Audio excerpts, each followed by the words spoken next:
कई सालों पहले नदी के किनारे पर एक नगरी हुआ करती थी। इस नगरी में शासन करने वाला राजा बहुत ही मूर्ख था। वहीं राजा का मंत्री बहुत चतुर था।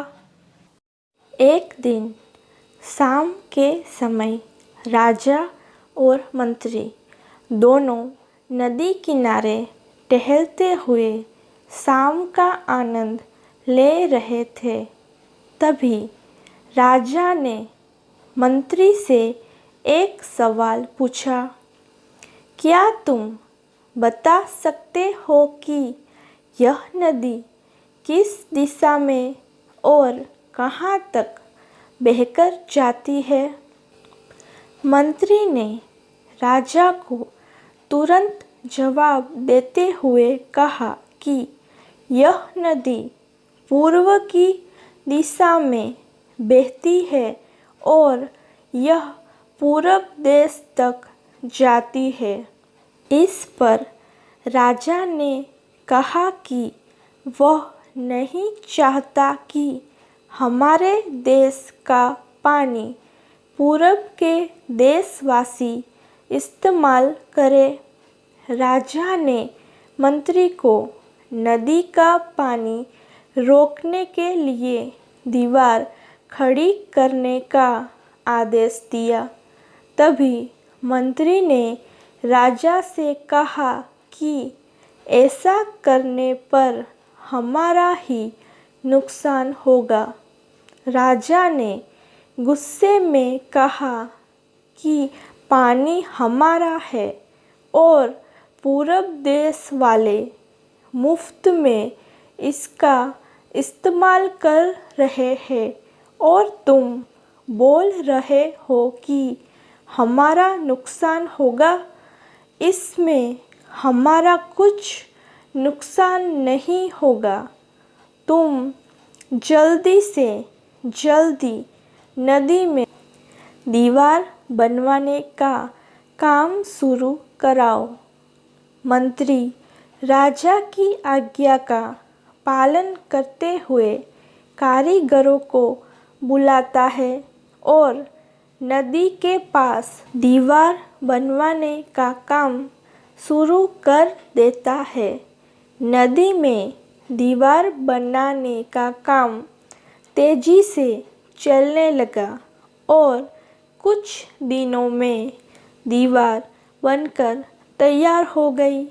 यह देखकर राजा बहुत प्रसन्न होते हैं, परंतु उनकी मूर्खता के कारण कुछ दिन बाद जब बारिश का मौसम दस्तक देता है तो नदी का पानी पूरे गांव में भरने लगता है।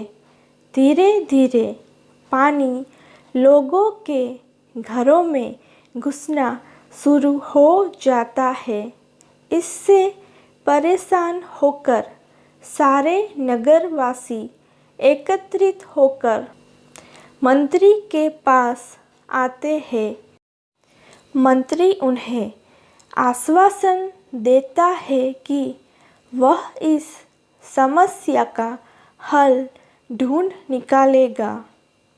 लोगों की परेशानी सुनकर मंत्री समाधान निकालने के लिए एक योजना बनाता है। उन्होंने राजमहल में समय को बताने के लिए घंटा बजाने वाले शख्स को इसमें शामिल किया। वह समय के अनुसार घंटा बजाता था, जिससे लोगों को समय पता चलता था। मंत्री ने उसे कहा कि आज तुम प्रति घंटे की बजाय हर आधे घंटे में घंटा बजाना।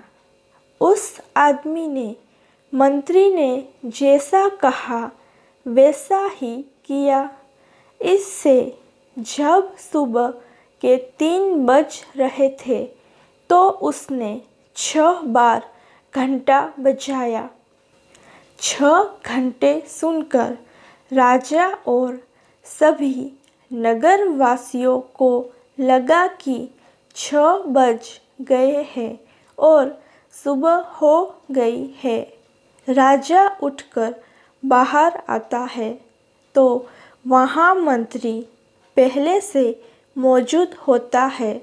बाहर अंधेरा देखकर राजा मंत्री से पूछता है कि अभी तक सूर्योदय क्यों नहीं हुआ है।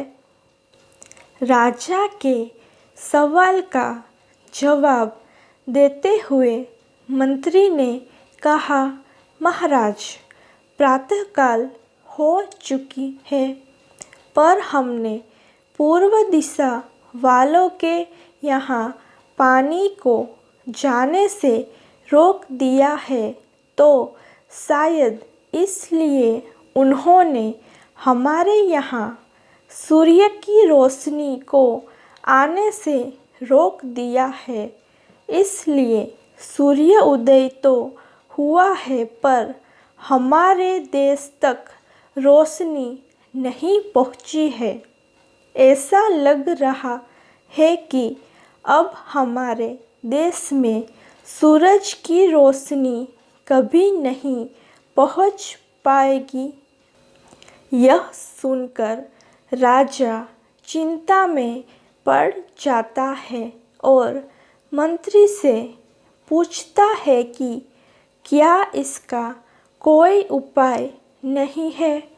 तब मंत्री उत्तर देता है कि महाराज, अगर आप नदी का पानी छोड़ देते हैं तो हो सकता है कि वो भी सूरज को छोड़ देंगे। इससे राज्य में फिर से रोशनी आ जाएगी।